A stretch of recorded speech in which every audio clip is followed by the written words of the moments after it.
Labas rytas. Šiandien noriu truputį paliesti mūsų temą, kodėl mes mokomės, kodėl jūs mokotės. Prisimenat, pačioje pradžioje aš jums sakiau, kad neturėtumėt prisirišti, neturėtumėt kelti savo kažkokių tikslų, ką man yra šitos žinios. Kažkokia idėja, kažkokia mintis buvo, dėl ko jūs esate čia.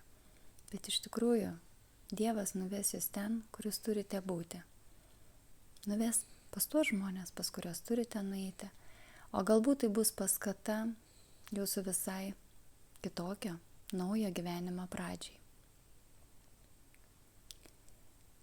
Tačiau tikrai nematau tikslo būti, jeigu netikite, jeigu abejojate.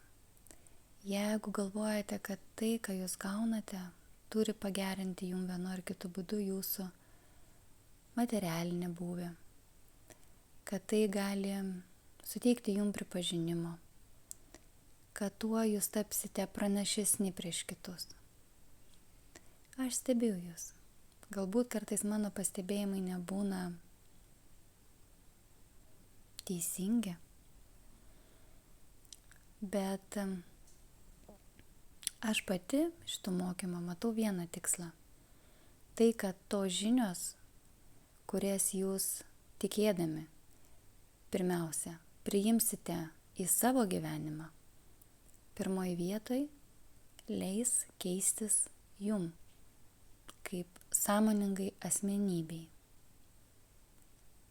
Jeigu jums atrodo, kad jūs esate tobulas, mes visi esam tobuli, bet iš tos pusės, kad aš žinau viską, aš žinau, kaip turi būti geriausia, turiu savo sistemą ir einu klausytis, nes galbūt dar kažką naujo pasimsiu.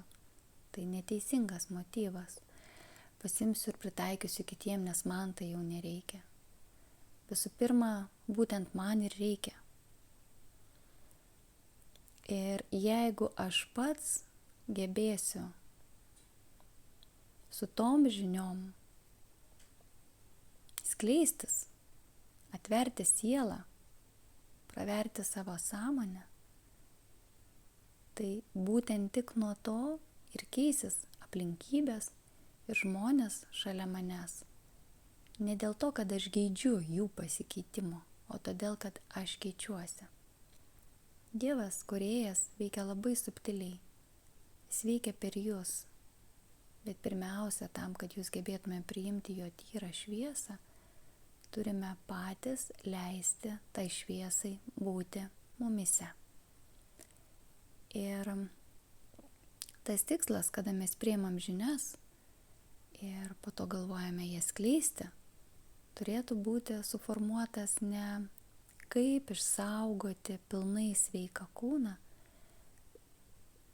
arba kitam padėti, nes mes turime matyti įžvalgą, o kaip tas fizinis kūnas tarnaus Dievui ateityje, kai jis gaus tą Dievo malonę būti sveiku. Mūsų kūnas yra šventovė.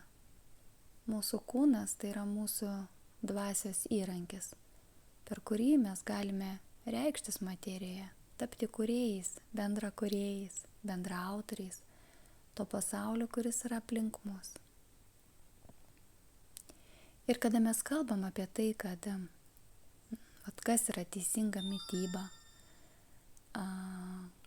kas yra teisingas vandens vartojimas, kas yra teisingas suvokimas, kas yra liga, ligos priežastis, kaip mes turėtumėm naudoti gamtos įvais, gamtos gerybėmis.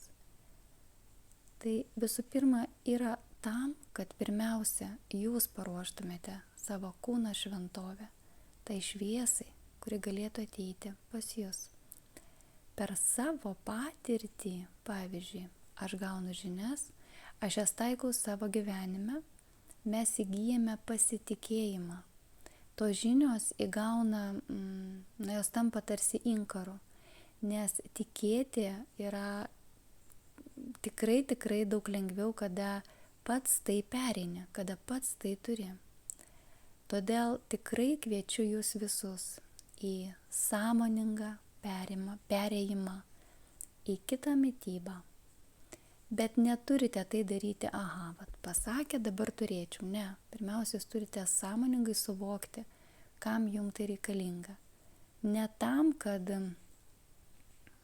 ten svorį pakoreguoti. Ne tam, kad pabandyti ar ne, bet aš turiu suvokti, kad tai leis mano kūnui lengviau struktūrizuotis, kad tai duos man daugiau energijos, kad tai leis labiau pažinti kūrėją, kad tai leis labiau atverti savo širdį, kad tai leis labiau, tai yra keisti energijas, jausmus ir emocijas.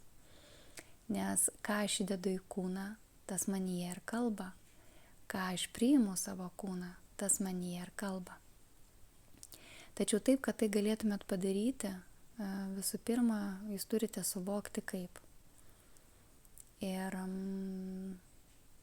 bet man dabar kyla klausimas, jeigu aš jums užduočiau klausimą, ką jūs patartumėte žmogui, kuris ateina pas jūs ir kuris sako, aš suvokiu, kad, sakykime, sunki mityba, gyvulinės kilmės produktų valgymas man sunkus, man jau yra nepriimtinas, aš jaučiu, kad aš turiu kitaip, bet nuo ko aš turiu pradėti? Pamastykite, kaip jūs šiandieną jau atsakytumėte tą klausimą. Aš galiu jums sudiktuoti atsakymą. Galiu nukreipti ar ne, pasakyti, bet pirmiausia pamastykite. Galvoju, kad ateinančios pamokos metu mes ir kalbėsim apie tai. Nes kiek suprantu, aš pati neįsivaizduoju, kaip galima išmokti vien klausantis. Arba to netaikant. Arba neieškant dar kitų žinių. Arba lyginant, ką aš žinau ir ką man sakė. Jūs turite išbandyti. Ir tada per savo patirtį jums tai tinka, netinka, veikia, neveikia. Energija tokia ir kitokia. Per tai jūs įgysite subtilų žinojimą. Per tai jūs įgysite tikėjimą. Per tai jūs keisite save. Tinkama mityba, jinai leidžia prašviesėti ne tik jūsų širdžiai, bet ir protui. Tinkama mityba leidžia kūnui būti lengvu. Tinkama mityba valo jūsų kūną, valo jūsų sielą ir stiprina jūsų dvasią.